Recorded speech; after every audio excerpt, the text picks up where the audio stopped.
Are robots able to communicate with each other? Can they collaborate to achieve a common goal? In this episode, computer scientist Professor Heiko Hamann talks about how simple robots create swarms to solve complex tasks efficiently.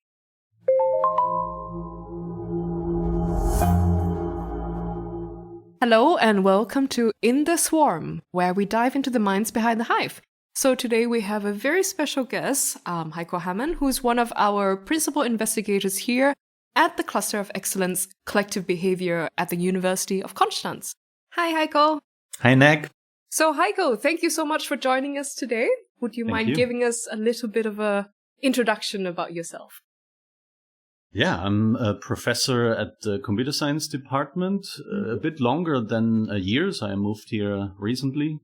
And I would consider myself a roboticist. I'm doing robotics, large-scale multi-robots, and swarm robotics. So you were basically thinking about collective behavior and robotics, or within robotics. And you mentioned the term swarm just now. So usually some of our listeners may think of swarms in relation with locusts or general, insects, other animals. How would you apply this term with robotics behavior or behaviors of robots? Yes, so of course we are having a relationship to biology and swarm robotics. It is inherently biologically inspired.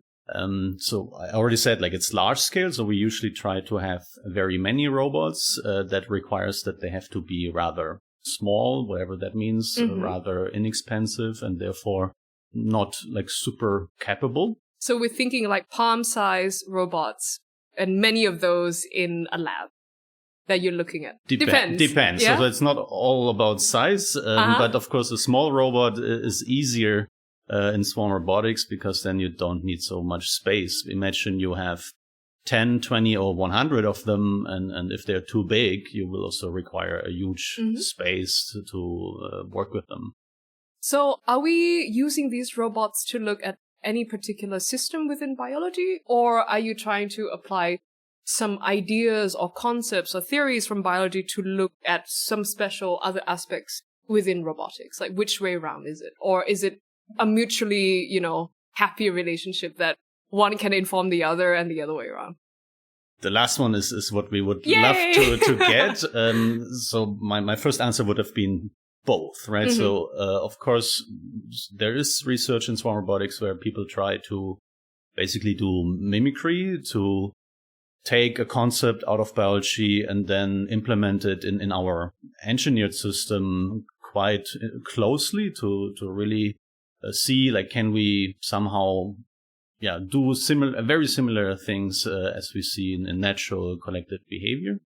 But then, given we're engineers, at a given point, we also want to release that link somewhat, and then we would follow our own targets, objectives, and try to just follow general principles that we might have learned from biology and implement multi-robot system that follows an engineering task. It's really solving a problem that is maybe defined outside of biology. Can you give us a more concrete example of this? Let's say you have 20 robots. You want them to swarm because you think these 20 robots working together on, a set of given criteria would be able to more efficiently, just faster reach, whatever goal of a task that you set them? Is that something that is that the mindset that you're working with, or? One thing that is, I think, important to understand and also distinguish is that when we speak swarm robotics, we would usually want to have robots that collaborate. So they do not just coexist in the same space. They also are required, or we want them to work together. So the opposite would be something like what I usually call some form of trivial parallelization. Imagine you have 10 vacuum cleaning robots, and if you can allocate them to 10 different rooms before you run them, then this would be parallelization, right? You just have, you might be 10 times faster, right? A speed up, but these robots would not need to communicate with each other at all. So we are more interested in tasks where you actually get added value by letting them work together.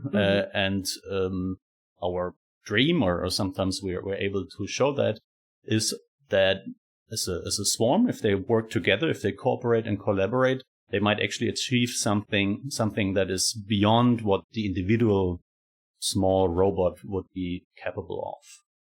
So really getting something more out of the swarm than what one of them could do by itself. So we have usually, like in most of our work, we work with ground robots, and as we said before, rather small ones. And then, we focus rather on making them work together. So they have sensors to detect that there's another robot within vicinity. Some of our robots also have quite complex sensors. So maybe I could give an example. That would be perfect. So one robot we're working with, or robot type, is the Turtlebot 4. This is built on the iRobot Roomba platform, the quite popular vacuum cleaning robots. And so these are the biggest robots that we have right now. Before we said like palm size, we also have those, but these are the big ones. And for example, they have an RGBD camera that is a color image camera that also has or gathers depth information. And we have a laser scanner. And these give you a cloud of points, so you can sense distances all around the robot, and that helps the robot to navigate, or in some situations also to detect other objects and close by robots. So turtle robots, what do they do then? How do they interact in a group? Or what do you do with them in an experiment? The Turtlebots, like what we use them for is for example, task allocation. And that's the problem of how to distribute work and how to make sure that each task that needs to be done is worked on by the right amount of robots. So previously you mentioned that the biggest difference between your robots, the swarm robots that we're talking about, and the drones is that, in a way, your robots are decentralized, right? Because they have to talk to each other to figure something out in order to reach like a bigger goal. Then how would you go about, or even start thinking about programming such a thing? Because you have to allow them to be able to, hey, talk to your neighbor. Hey, don't run into your neighbors. Hey, you have to be safe, go slow. And then on top of everything, you have to figure out how to program them in such a way that they achieve this larger goal. So we try to implement or build decentralized systems. That means, there can't be this one element that gathers all the information and then sends out commands like the big boss in a company. We don't have that, right? So they're self-organized. That means each of them operates on this little bit of information that this robot can possibly have. So we call that local information. And then they also only locally communicate. Each robot usually only communicates with its direct neighbors, so other robots that are within vicinity. And that means none of the elements, no robot in the swarm will have a global picture. And in our example of task allocation, that really introduces challenges. So if you observe our robots from the outside and you can actually see, now 6 are working on task A and 4 are working on task B, but that's not a good load balance right now because we need more on the other task, whatever. So we would maybe see that from the outside by just observing the whole swarm, but each individual robot in the swarm might not have that information. They only see like other robots working on the same task as themselves around them. So this is one challenge. Like, how can they like learn about the like somewhat of the global picture, and how can they still communicate different requirements in a certain moment of time by local communication? So what you sometimes get is some kind of gossiping. A robot tells a robot, and then that one tells its neighbor, and in the end the information diffuses throughout the swarm. But you also raised this other really interesting point, like how can you program such a system? Because you find yourself in this funny situation that as the programmer, like you know what the swarm is supposed to do. The task for the swarm is defined on swarm level, right? But then each individual robot only has its local information. And that means you can only program one robot at a time. You can only work with that information that this one robot can possibly have. So now you have to like tell them kind of between the lines of what are you really supposed to do and what's the right thing to do in a certain moment, given this little piece of information about what's actually going on.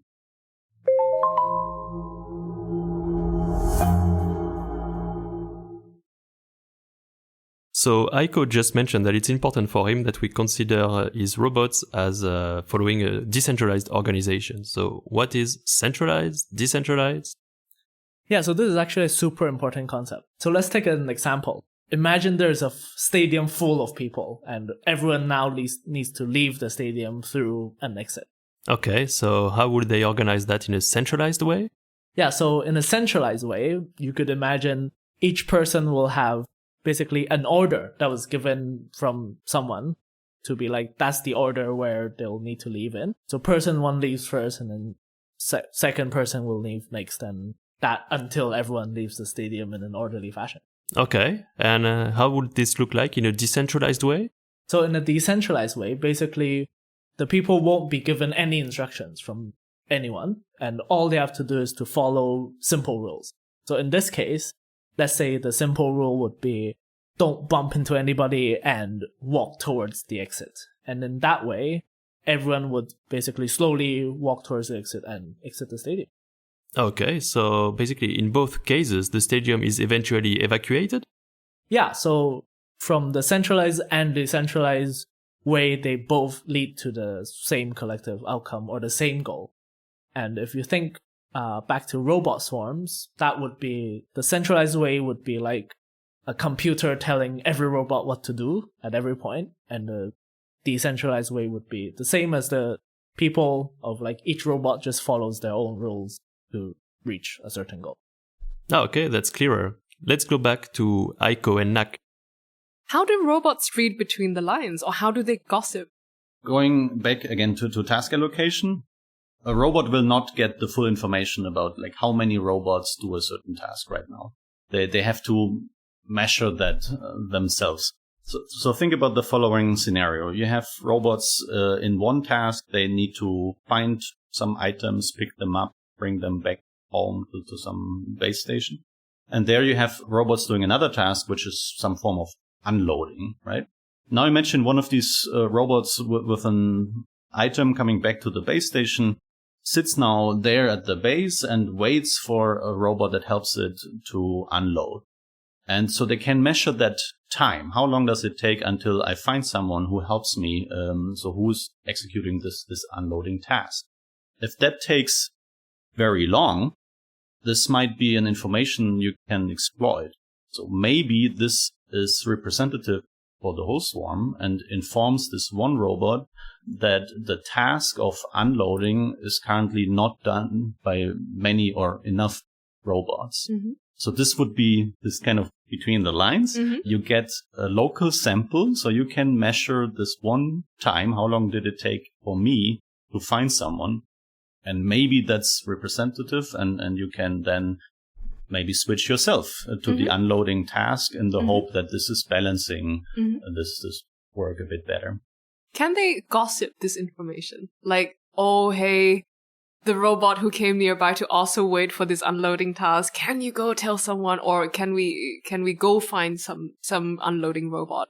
Can they actually adapt and learn in a way, or are all the programming kind of fixed and simple, and the only things that change are the different measurements that they get and how they react?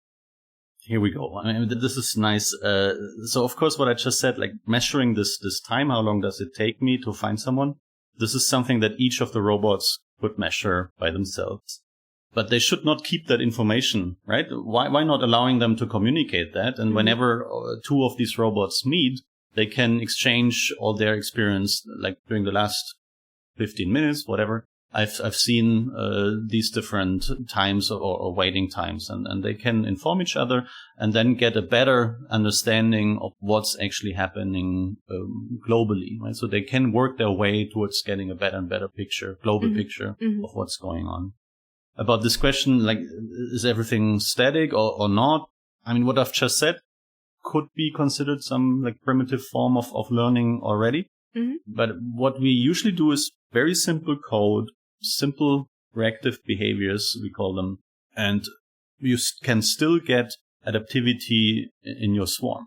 In our example, they will adapt automatically to problems if unloading now takes a little bit longer than expected for whatever reason. They will measure these longer and longer times and adapt, right? So then today, more robots will switch to the unloading task. And that's what you get almost for free. You don't need something in your algorithm, in your code that is explicitly adapting to that situation. Just by this loop of measuring these times, choosing the right actions to switch tasks, you get that adaptivity even with like static code.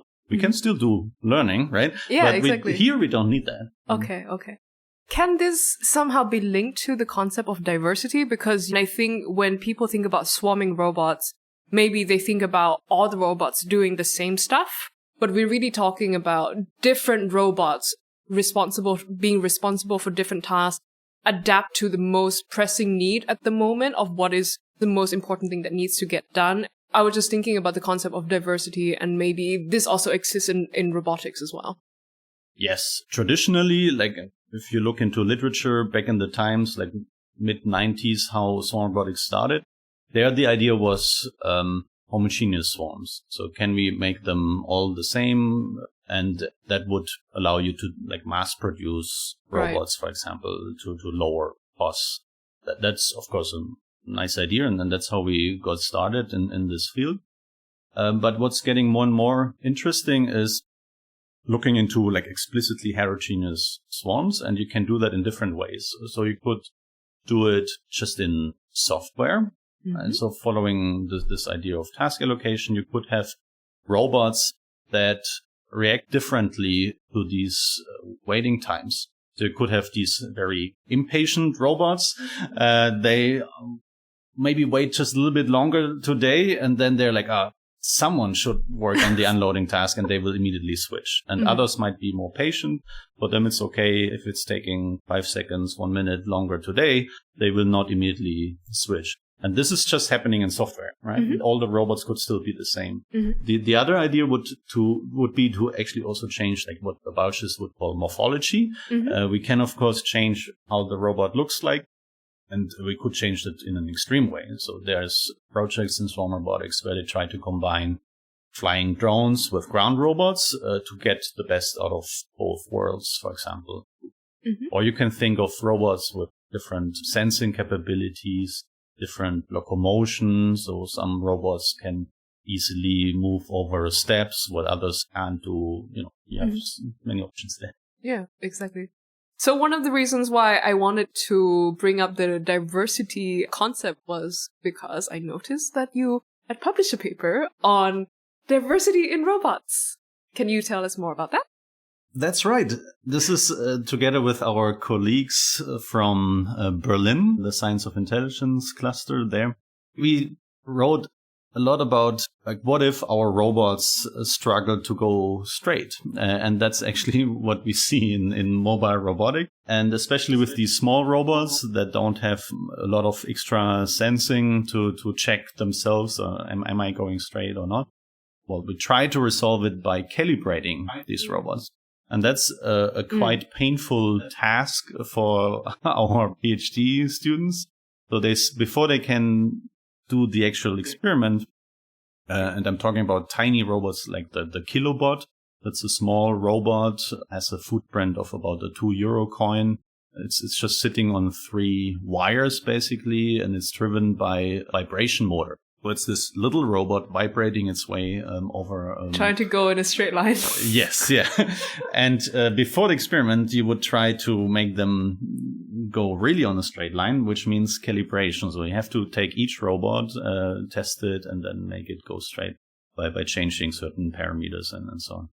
And imagine you have 100 of these robots. So this is very painful. Mm-hmm. Not sure if that is something that inspired my PhD student. I'm talking about Mohsen Raoufi.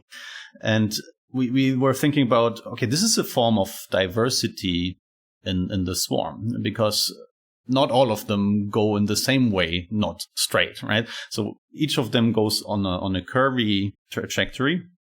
So we tested like what happens if we don't calibrate them. We measured this diversity of like in what kind of funny curves do they all go? What's the distribution of that? You can do a lot of empirical studies there.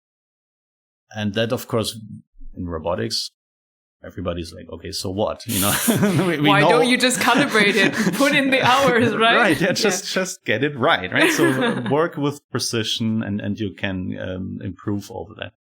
We wanted to test like, okay, now we had these distributions of like how diverse they actually are in expressing themselves in different forms of motion. And we tested in different tasks how painful or how much does it hurt us that these robots are not doing a very good job in being precise. And for simple tasks, you need to imagine something like a phototaxis task. So the robot has to navigate towards a light, something like that. Mm. And we found a few tasks where it actually pays off. So if you don't calibrate them, you can actually get a better performance out of them. And so some of these curvy going robots, they actually perform better than the calibrated ones. So that was a nice result for diversity in swarms. Amazing.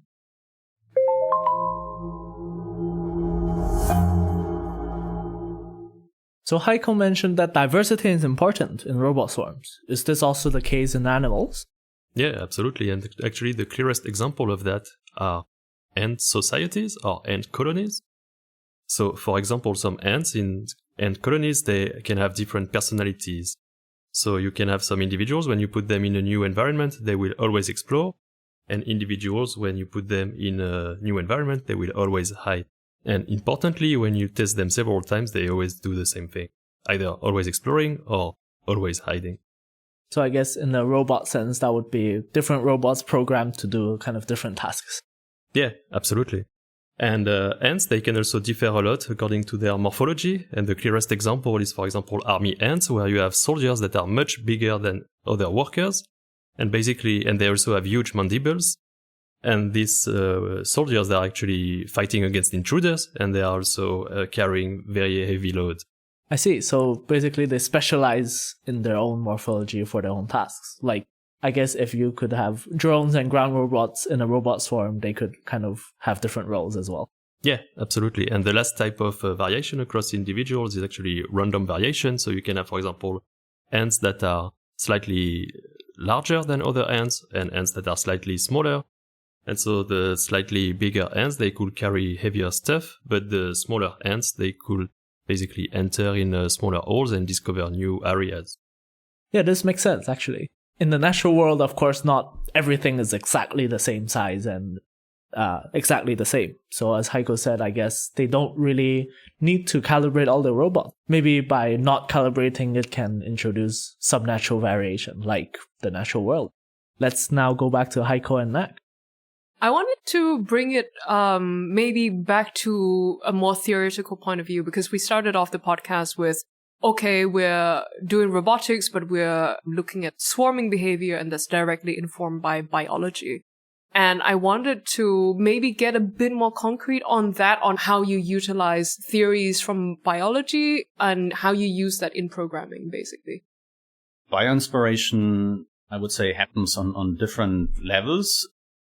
Of course, what we are very interested in is having general principles. So whenever biologists find these like overarching principles that are true for most swarms, that's super interesting for us, because we could then try to implement that as a general principle in our engineered systems.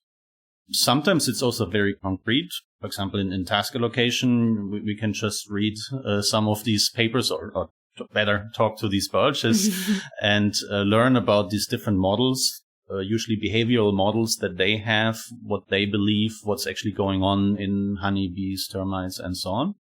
And we can model that or then also implement on our real robots and test it, whether whatever works for honeybees maybe also works for us. Mm-hmm. And we have some examples where we even implemented almost one-to-one a behavioral model that was about, back in the time, about young honeybees. These biologists came up with a quite explicit behavioral model, and they call it behavioral model. We would just call it algorithm, right? So we were real fast in implementing that on the real robots. And then, of course, it's not working out of the box. It's not that similar of a system, but we can sometimes use directly these behavioral models. Mm-hmm. For example, in these young honeybees, that was some aggregation behavior according to finding a certain temperature in the hive. We used the same model for the honeybees and the robots. Mm-hmm. So very different systems when you look at them, but the main mechanics under the hood worked in a similar enough way that we could actually use the same model for them. And I think that's also showing some of the beauty of both of these fields, that there are actually really clear connections, and we can sometimes implement that in an engineered system. So now that we've covered all these territories about all of the things that goes into your robotics research, is there any research that you're currently doing, or are you looking to conduct that you want to highlight? Yeah, actually, I'm currently very enthusiastic and crazy about scalability. The study of how the swarm size influences how good the swarm is doing. So we're talking about like system size scalability, adding more and more robots. What does that do to the swarm? And like, does it mean they can finish their task faster? Or will they get inefficient at some point? Basically asking, is there an optimal team size or what's the best size of the swarm? Mm-hmm. What we do there is, okay, on the one hand, we try to make sure our algorithms, our control algorithms for the robots do scale. And in our case, that means we can draft an algorithm for our robots, a program that then maybe works for 10 robots. And the same program might also just work for 100 robots. That only works if you have a fixed swarm density. So how many neighbors in average does one of the robots have? So we're talking about like a certain swarm density. And what we do there is we do modeling. And I think this is super interesting because then we go through different swarm densities. So imagine you do have this fixed area, a certain space that you can now fill with robots. You start from one, not even a swarm. You might be able to perform the task or actually not at all. You put more robots and then you get probably better performance. So 2 robots will finish the task maybe at half of the time. You add more and more robots and you see this, imagine this curve of swarm performance, over swarm size or actually swarm density. It's increasing, right? But at some point you might hit an optimum. Mm-hmm. And then what happens next? By adding even more robots, you will introduce interference between robots. They all want to move. They want to go from A to B. Maybe they have to go to the base station and so on. And they might interfere with each other and they have to avoid collisions that keeps them busy on like, how do I squeeze through these other 2 robots? And during that time, they can't do useful work. Mm-hmm. So if you keep adding robots to the system, swarm performance will decrease, right? So that's really bad because it means you've invested in more robots and what you get out is maybe even less. So you've invested money and the system is worse than before. For example, what we see like this typical curve that I've now described, like going up, optimum, and then slowly going down. But you see similar curves also in car traffic. So think of highway traffic. Also there, they have this fundamental curve that looks actually quite similar. I think that's super interesting to try to study like all sorts of these systems in terms of scalability. Mm-hmm. On the highway, it's how many vehicles do I have in each kilometer? Mm-hmm. And with our robots, it's how many robots do I have per square meter, mm-hmm. right? Mm-hmm. And maybe the same models apply to all of them. I think this is super fascinating. Yeah, it's so interesting to think about. I think we are slowly going towards the end of the podcast. And one last thing that I always try to squeeze in before I have to say goodbye to our lovely, lovely guest is, can you give, in this case, future academics perhaps maybe looking into getting into fields adjacent to yours or even your field, what are your kind of driving force that, gets you here as an academic?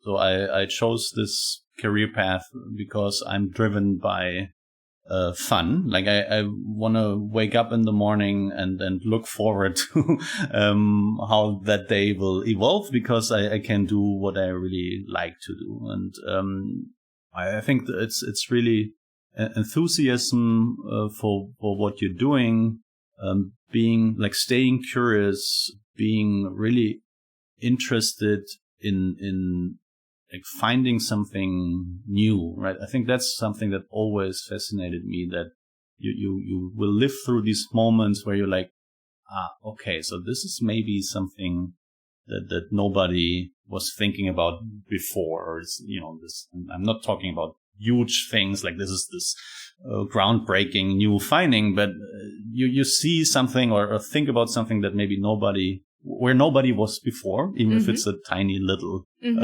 Island mm-hmm. somewhere. Charting new frontiers, of course. And I think this is a key driver.